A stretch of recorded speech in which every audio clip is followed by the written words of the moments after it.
우리 같이 하나님의 말씀을 우리 함께 보도록 하겠습니다. 하나님의 말씀은 누가복음 9장 43절에서 45절까지 말씀입니다.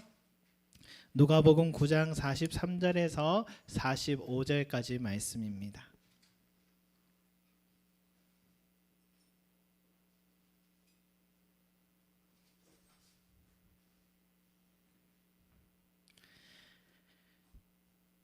되신 줄 알고 함께 읽어보겠습니다. 시작. 사람들이 다 하나님의 위엄에 놀라니라. 그들이 다 그 행하시는 모든 일을 놀랍게 여길새 예수께서 제자들에게 이르시되 이 말을 너희 귀에 담아두라.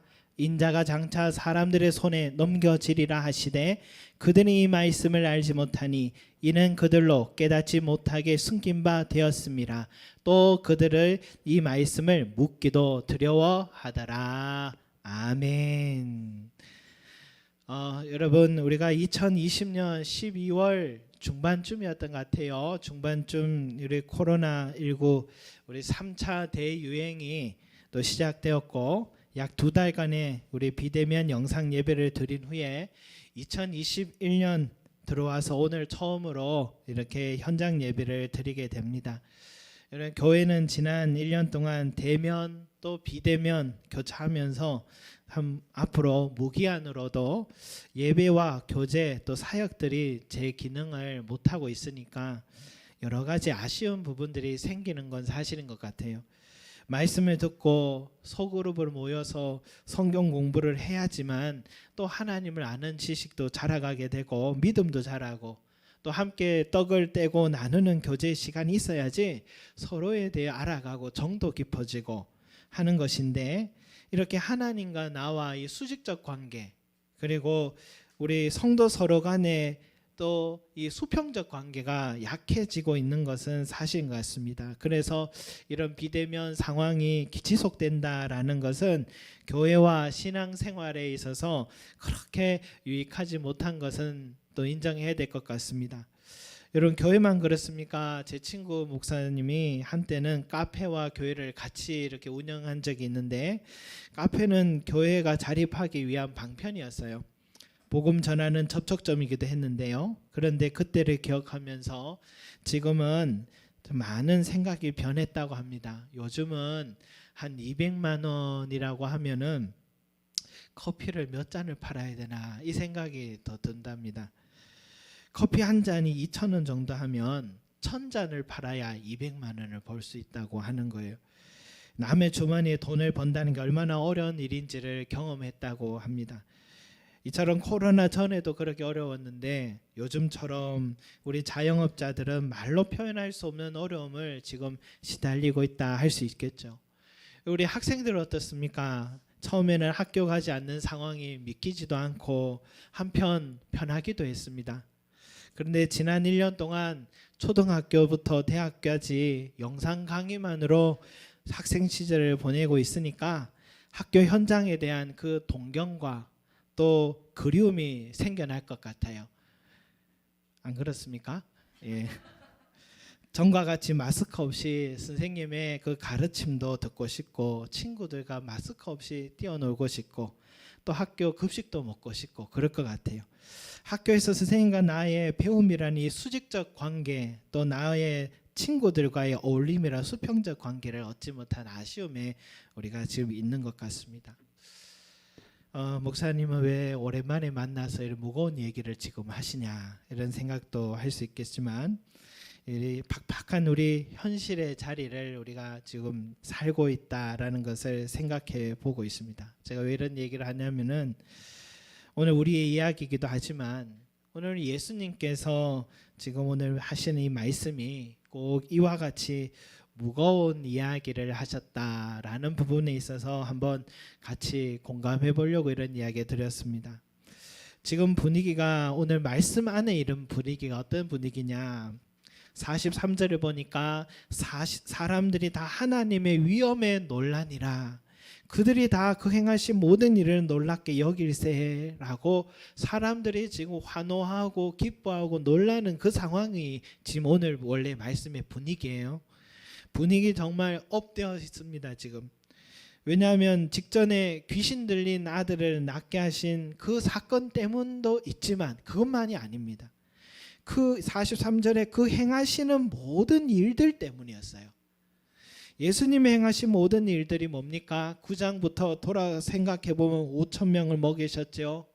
혈류증을 여인을 치유하셨죠. 야이로의 죽은 딸을 살리셨죠. 거라사에서 귀신 들린 자를 치료하셨죠. 폭풍을 잠잠케 하셨죠. 비유로 가르칠 때 그 지혜의 깊이는 권위는 죄인들과 친구 되셨죠. 나인성 청년을 살렸죠. 가버나움 백부장의 하인을 치유하셨죠. 산상순의 가르침의 권위는 어떻습니까? 세리와 함께 하신 나병 환자, 중풍병자를 치유하신 사건들을 쫙 다 그 모든 행하신 일들이잖아요. 그 행한 일들을 다 보면서 사람들을 환호를 하고 놀랍게 여기고 있는 이 상황. 여러분, 이 정도 민심을 얻어낸다면 백성들의 이런 실제적인 문제를 해결해 주시는 우리 예수님의 능력이라면 이제는 이분은 저 청와대 가셔야 될 분 아닙니까? 이 나라를 맡겨야 되기도 충분하신 분 아니겠습니까? 지금 국내 기업의 중에 치료제를 개발했다 하니까 주가가 급등했잖아요. 이 시대를 살릴 것 같은 기대심이 우리 모두에게 있는 것 같아요. 오늘 뉴스를 또 들어보니까 우리나라의 제약회사가 이 T세포를 가지고 바이러스에 감염된 세포를 죽일 수 있고 증식을 막아서 몸속에 퍼지지 못하게 만드는 방식이라 변이 바이러스에도 효과를 얻을 것 같다라는 그런 뉴스를 그렇게 보게 됐습니다. 이런 뉴스 들으면 아직 확인하지도 않았지만은 기대심이 생기잖아요. 야, 우리 이제 다시 정상생활로 돌아간다. 그런 기대감이 높아지는 것처럼 마찬가지예요. 예수님께서 행하셨던 일들이 무엇인지는 정확하게 다 모르지만 그래도 지금까지 들어보면 백성들의 기대감이 아주 상승세로 지금 치솟고 있는 것은 충분한 것 같습니다. 이렇게 좋은 분위기, 상승세를 타는 이 분위기에 그런데 예수님은 찬물을 끼얹는 말씀을 지금 하고 계신 거예요. 44절에 이런 말씀 있죠. 이 말을 너희 귀에 담아두라. 인자가 장차 사람들의 손에 넘겨지리라. 지금 말씀하십니다. 별로 기분 좋은 이야기는 아닌 것 같아요. 열흘 전쯤에도 예수님이 똑같은 말씀을 하셨는데 그때도 우리가 잘못 들은 거 아닐까 그런 생각할 정도로 그런데 오늘 또다시 너희 귀에 담아둬라. 잊지 말라 하시면서 내가 사람들의 손에 넘겨질 것이다 라고 예수님이 두 번째로 내가 순환을 받을 것을 예고하는 예언의 말씀을 하고 계신 것입니다. 여기에 대해서 똑같은 말씀이 마태복음에도 있는데 이렇게 기록되어 있어요. 인자가 장차 사람들의 손에 넘겨져 죽임을 당하고 제3일에 살아나리라. 주님이 그렇게 얘기하셨어요. 자기가 사람들 손에 넘겨지고 죽임 당한다는 이 말에 귀를 담아두라 라고 하셨습니다. 그런데 사람들 알아듣지 못했다 했습니다. 여러분, 보통은 제자들이 알아듣지 못하면 꼭 물어봅니다. 그런데 그들은 이 말씀을 묻기도 두려워하더라 라고 나와 있어요. 그러니까 별로 좋지 않은 얘기인 것 같아서 듣고 싶지도 않았던 것입니다. 여러분, 왜 이렇게 예수님이 이런 말씀을 하셨을까? 왜 죽어가던 사람을 살리는 살림의 능력이 있는 분이 왜 죽는다는 말씀하실까? 왜 이 좋은 분위기에서 찬물을 끼얹는 발언을 서슴없이 하신 걸까? 2번이나 하셨을까? 물론 뒤에 한 번 더 하셔서 3번이나 하셨습니다. 이런 이야기를 좀 조용할 때 따로 제자들에게 하면 되실 것을 지금 분위기 아주 좋은 순간에 상황과 어울리지 않는 상황에서 주님이 말씀하셨습니다. 왜 그러셨을까요? 들뜨지 말라고 하셨을까요? 인생이 새옹지마라고 좋은 일이 있으면 꼭 나쁜 일이 생기고 나쁜 일이 있으면 좋은 일이 생기니까 너무 들뜨지 말라고 그렇게 말씀하셨으나 그런데 그럴 것 같으면 내가 죽는다라는 말은 하지 않고 아무에도 말하지 말고 입단속 잘해라. 시기하는 사람들이 많다. 그렇게 얘기하셨겠죠. 그러면 왜 예수님이 자기가 사람들의 손에 넘겨지고 죽임을 당할 것이다 라고 반복적으로 말씀하셨을까? 예수님이 한 번은 이런 말씀을 한 적이 있어요. 사람이 친구를 위하여 자기 목숨을 버리면 이보다 더 큰 사랑이 없느니라. 친구를 위하여 목숨을 버리면 이보다 더 큰 사랑이 없느니라 했습니다. 그 친구는 누구를 얘기하냐면 바로 주님을 믿고 따르는 제자들을 말하는 거예요. 예수님은 자기를 따르고 믿는 자들을 위해서 죽는다라는 말씀인 겁니다. 그것이 예수님이 이 세상에 베푸신 가장 큰 사랑이었습니다. 그래서 친구를 위해 죽는 사랑이 가장 큰 사랑이다라고 말씀하신 거예요. 그런데 과연 우리는 예수님의 죽으심을 가장 큰 사랑이라 생각하느냐라는 거죠. 자녀들이 명절이 돼서 친척집을 이렇게 다니고 오면 세뱃돈이 꽤 모이잖아요. 뭐 10만 원 이상, 20만 원 이상 이렇게 벌어오잖아요. 그러면 엄마는 집에 오면 뭐라 합니까? 내놔 그러잖아요. 그러면 10만 원 단위는 어떻게 해요? 너희들 통장에 저축한다 그러잖아요. 그리고 아이들에게 나머지 몇만 원을 써라고 이렇게 줍니다. 그러면 너희들이 필요한 데 사용해. 그러면 아이들도 기뻐합니다. 왜냐하면 어차피 큰 돈은 쓸 수 없는 돈인 것을 알고 있었던 거죠. 그러나 이 작은 1, 2만 원, 3만 원 이런 돈은 내가 쓸 수 있는 돈이기 때문에 기쁜 거예요. 여러분 그렇게 큰 돈이 그렇게 해마다 차곡차곡 모이면 통장에 꽤 목돈을 모입니다. 그러면 부모님은 그것을 나중에 그 아이를 위해서 가장 요긴한 순간에 사용하려고 또 모아둡니다. 그런데 어느 날 부모님이 통장을 보여주면서 너희들 돈이 이만큼 모여 있단다 하고 보여주면 아이들은 시큰둥합니다.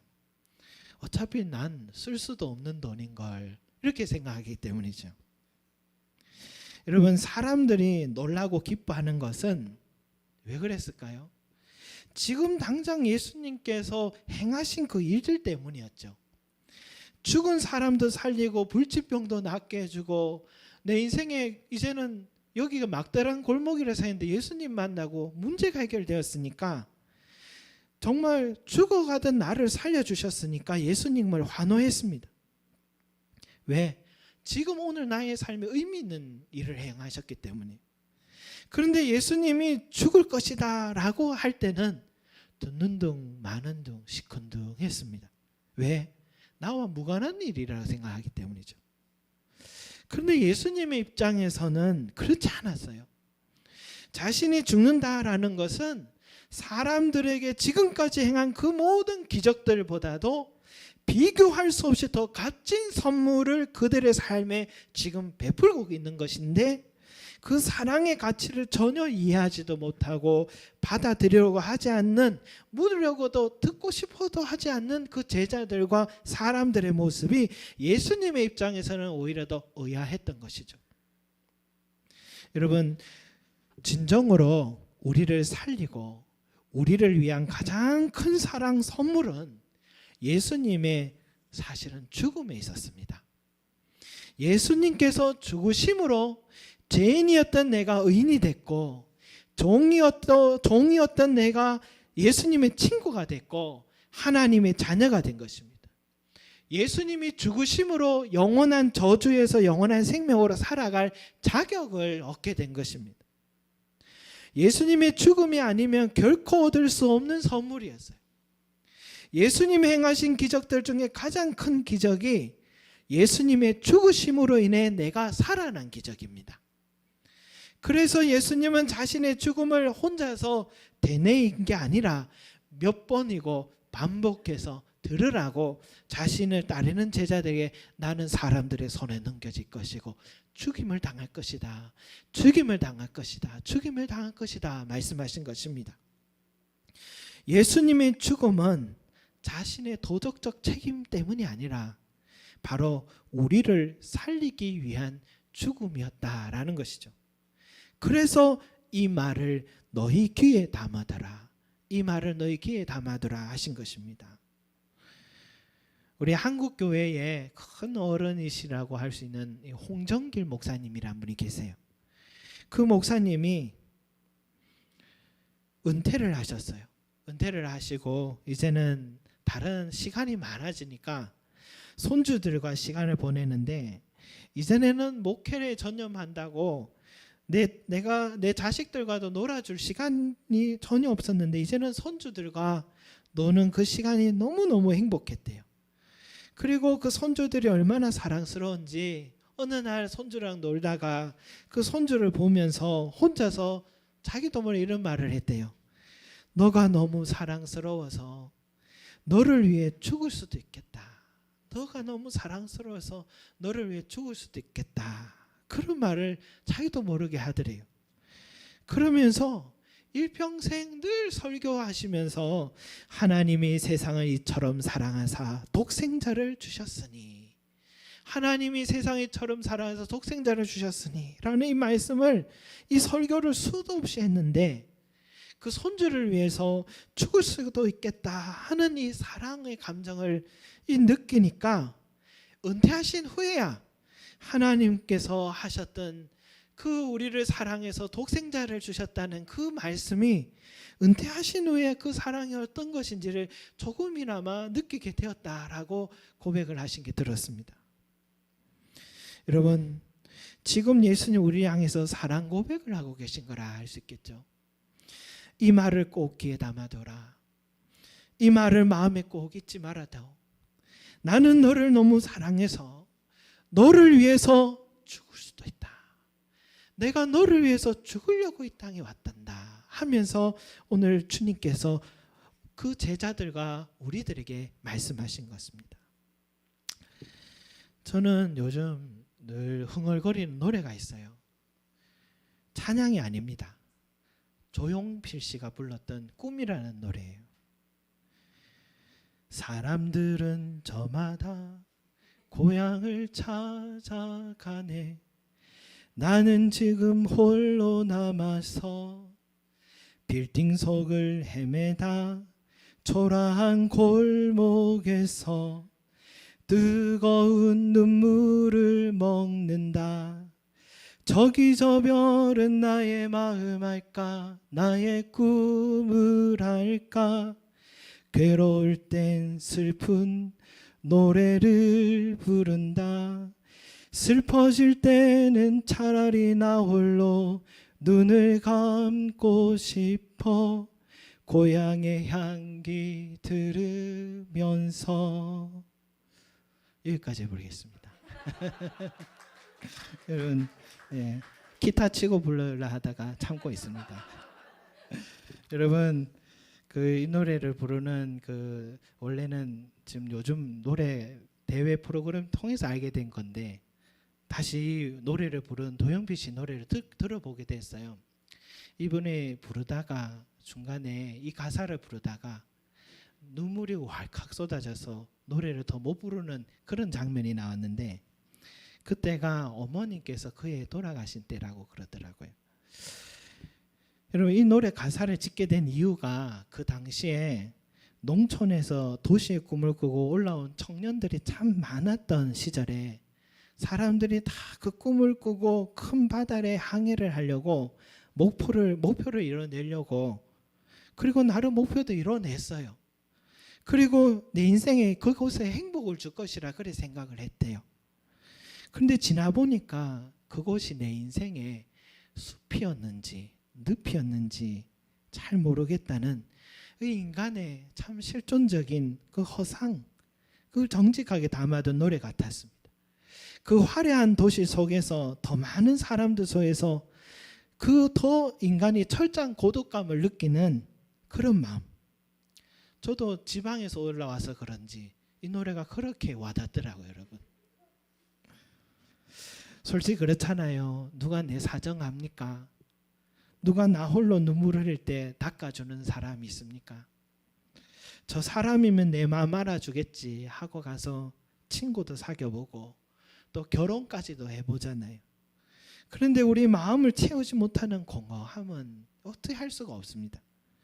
초라한 문턱에서 홀로 앉아서 눈물 흘리는 그 사람이 어쩌면 바로 나 자신인지 모르겠습니다. 나는 어디로 가야 되나? 어느 누구도 내게 말해주는 사람이 없어요. 이것이 모든 인간이 서 있는 자리가 아닌가. 저는 이 노래가 찬양이 아니어도 너무 가슴에 와닿더라고요. 바로 그런 나에게 한 목소리가 들려요. 내가 너를 안다. 내가 너를 사랑한다. 내가 너를 죽기까지 사랑한다 하시는 주님의 음성이 오늘 이 말씀 속에서 우리 귓가에 울려 퍼지는 것 같습니다. 사랑하는 성도 여러분, 이 말을 우리 귀에 담아두시기 바랍니다.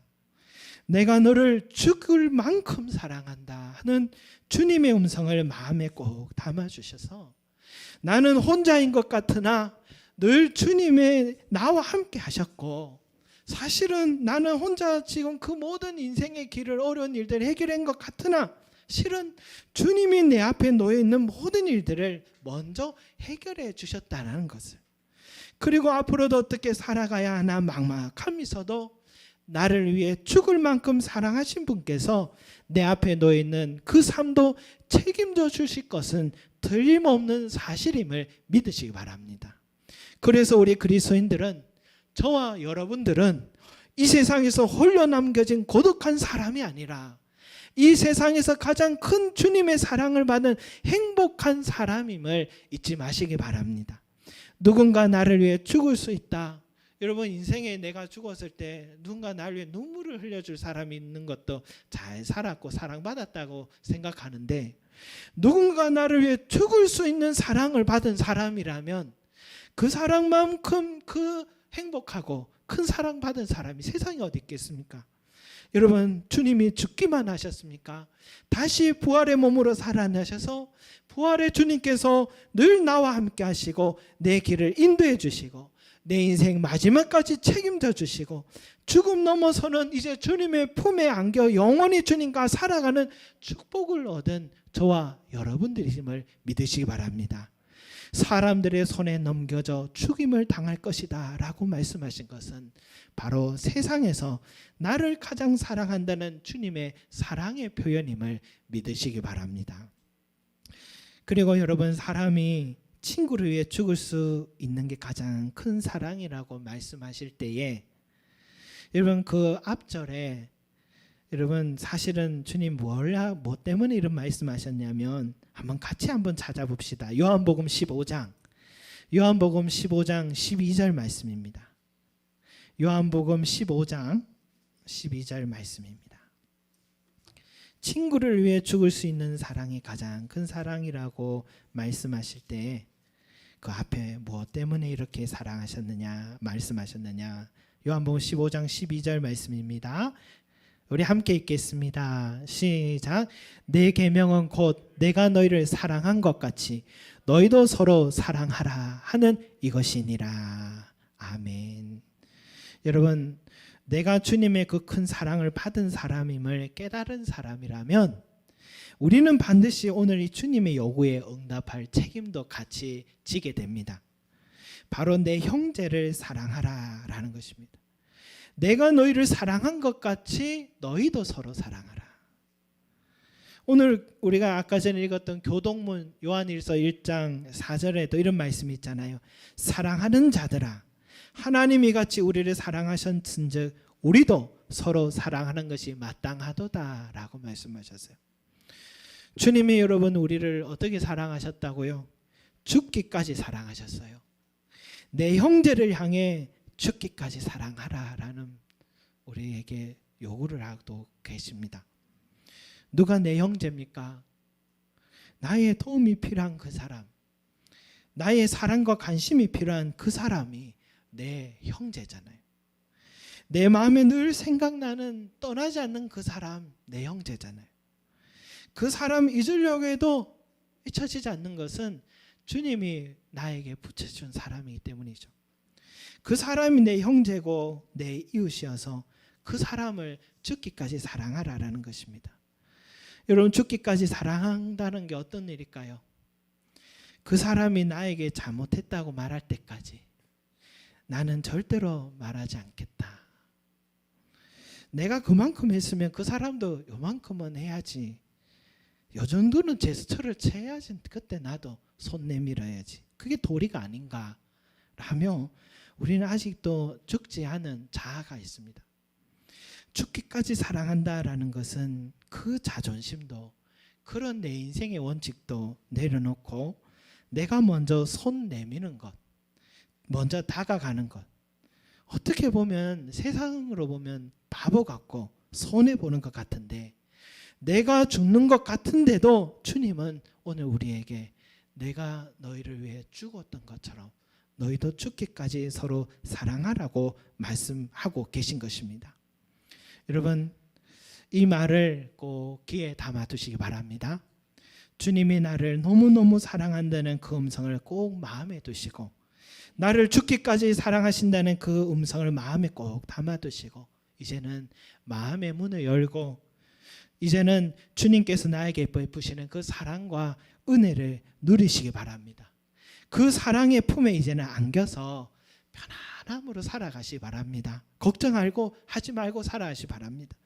그리고 우리도 형제를 사랑하시기 바랍니다. 사랑도 받아본 사람이 사랑한다고 주님의 은혜와 사랑을 누린 깊이가 깊어지면 깊어질수록 나도 내 형제에게 그 사랑을 베풀 수 있을 것입니다. 오늘 주님은 우리에게 그 일을 행하기를 원하십니다. 그때서야 주님을 따르는 제자로서 인정받게 될 것이고 또한 그 사람이 복된 사람이 될 것입니다. 더 큰 하나님의 사랑을 입게 될 사람이기 때문입니다. 그러한 삶으로 살아가시는 저와 여러분들이 되시기를 간절히 소망합니다. 기도하겠습니다. 사랑과 은혜가 많으신 우리 아버지 하나님, 주님께서 내가 죽으러 간다 했던 그 말씀을 하실 때 듣고 싶지 않았습니다. 나와 무관한 일이라 생각했고 내게 별로 필요 없는 일이라 생각했기 때문입니다. 주여, 우리도 그들과 같이 오늘 내 삶에 이런저런 일들 은혜 베푸시면 감격하고 또 환호하고 주님 찬양하다가도 주님의 십자가와 주님의 죽으심에 대해서는 시큰둥한 모습이 우리의 모습이 아닌가 다시 한번 돌아보며 그 크신 사랑, 가장 큰 사랑, 친구를 위해 죽는 가장 큰 사랑을 우리가 다시 한번 깨닫는 자들 되게 하시고 그 은혜와 사랑을 늘 감격하고 기뻐하고 감사하며 찬양 올려드릴 수 있는 우리의 믿음이 되게 하시고 그 큰 사랑을 받은 우리들에게 주여 오늘 우리의 삶도 염려하지 않고 주님께 맡기며 믿음으로 살아가는 우리들이 될 수 있게 도와주시옵소서. 더불어서 우리가 죽기까지 나를 사랑하신 사랑을 받았는데 우리도 내 형제의 작은 잘못도 용서하지 못하고 끝까지 내가 옳다며 살아가고 있다면 그것은 주님의 사랑을 아직 깨닫지 못한 자임을 다 오히려 증언하는 것이 된다 하셨습니다. 주여, 주님의 사랑을 받은 자로서 우리도 먼저 다가가게 하시고 우리도 먼저 나 자아가 죽어서 주님을 높여드리고 내 형제를 사랑할 줄 아는 그런 믿음 신앙으로 회복되는 우리들이 되게 하여 주셔서 더 큰 하나님의 사랑을 누리는 복된 사람들이 될 수 있게 은혜 더하여 주시옵소서. 감사드리며 예수 그리스도 이름으로 기도드립니다. 아멘.